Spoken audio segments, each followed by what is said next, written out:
bir mənası var. Yəni Allahın təyin elədiyi vəli. Məsələn, Allahın evi necə olur? Allah gedir orada yatır? Yox. Ev, yəni ora toxunmaq olmaz, orada cənabətli gəzmək olmaz, namazı orada qılsın fəziləti çoxdur. Bu mənadadır. Nə ki Allahın evi, Allah orada yatır. Aydın? Yəni Allaha nisbət verilən şeylər onu fəzilətə mindirmək üçün. Məsələn, Quranda ayə var. Naqətullah, Allahın dəvəsi. Nə deməkdir? Nə deməkdir? Allahın dəvəsi yəni nə? Allah dəvəyə minir, gəzir. Hə, yəni bu xüsusi bir dəvədir, möcüzədir. Ona toxunmaq olmaz. Əgər ona toxunsuz, bəla gəlib hamımızı məhv eləyəcək. Başqa dəvələrin başına min cür oyun gətirirlər. Niyə bəla gəlmir? Çünki o Allahın dəvəsidir. Bu nətər oldu bu? O Allah yaratmayıb. Allahın mülküdür. Bəli, Allah yaradıb, Allahın mülküdür, amma Allah özünə nisbət vermir ona. Amma Salih Peyğəmbərin dəvəsinə deyir, Naqətullah, Allahın dəvəsi. Vəliyullah, eyni Naqətullah kimi toxunmuyor. Elə azarsız ki, qayıdışa yol tapmarsınız. Yəni Allaha nisbət verilən şeylərdə çox ehtiyatlı olmaq lazımdır. Gəl mənim evimi yıx, amma o beyti filandır. Amma Beytullahı yıxsın, nədir? Başına iş gələcək. Şərtdir, sənin başına səmadan ildırım yağsın. Məsələn, ermənilər Qarabağda olan Beytullahları hamısını yıxdılar və içinə donuz da soxdular və istədikləri hörmətsizliyi də elədilər. Başlarına ildırım yağdı mı? O anda yağmadı, amma nə vaxt yağdı? 30 ildən sonra. 30 ildən sonra onların başına ildırım yağdı. Sadəcə olaraq bəndə səbirsizdir, elə istəyir, elə yerində. Yerində. O yerində də olmur. Niyə olmur?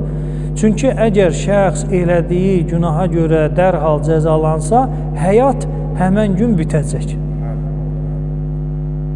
O Allahın hikmətidir.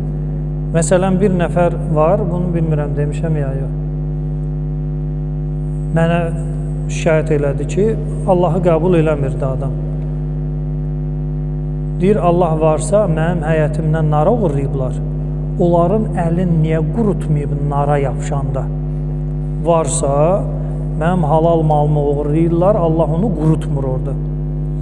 Dedim, ay filan kəs müəllim, Allah Taala möhlət verir, tövbə var, filan var, adam peşman ola bilər, filan ola bilər, heç peşman ola bilməz. Allah onu sən başqa şeylə əvəz eləyə bilər, filan var. Dedi, yox, varsa qurutsun yerində. Gördüm, yox, bunu gərək öz ağlında bundan danışasan. Bu adam göz zinası eləyən bir adamdır. Yəni, gözümün qabağında, məsələn, mənlə danışır, bir naməhrəm keçsə, onu təpədən dırnağadan süzəcək. Göz zinası eləyən adamdır. Hələ bu məqamda bir nəfər keçdi, bu göz zinası elədi. Dedim, ay filan kəs müəllim, bəs sizin gözünüz niyə qurumasın? Allah sənin gözü qurutsun. Elə belə də dedi. Bu nə danışıq, tərbiyəsizlik eləyirsən, filan eləyirsən. Müəllimə belə söz deyərlər. Dedim, sən dediyi deyirəm də, oğrunun əli qurusun, təsəvvür eləyək ki, nara əlini atanda, hop, qurudu qaldı orada. Sən də indi göz zinası elədin, bir kişinin arvadına baxdın da, sən də gözün o məqamda nə olmalıdır? Qurumalıdır da, istəyirsən belə. Ay, yox, fərqli mövzulardır.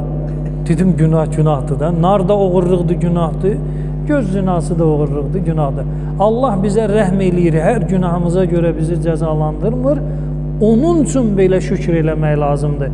Cəzalandırmadığına görə, gözləmə sənə mükafat versin, deyərsən ki, şükür, xəstə idim, sağaldım, şükür, imkanım yox idi, imkanım yarandı, problemim var idi, həll oldu, şükür, yox. Əzab gəlmir, elə onun üçün nə eləməlisən? Şükür eləməlisən ki, ya Rəbb, mən günahkar bəndəni şükür eləyirəm ki, ədaləti ilə rəftar eləmirsən. Mərhəməti ilə, lütfü ilə rəftar eləyirsən. Peyğəmbər və əhl-i beytinə salavat.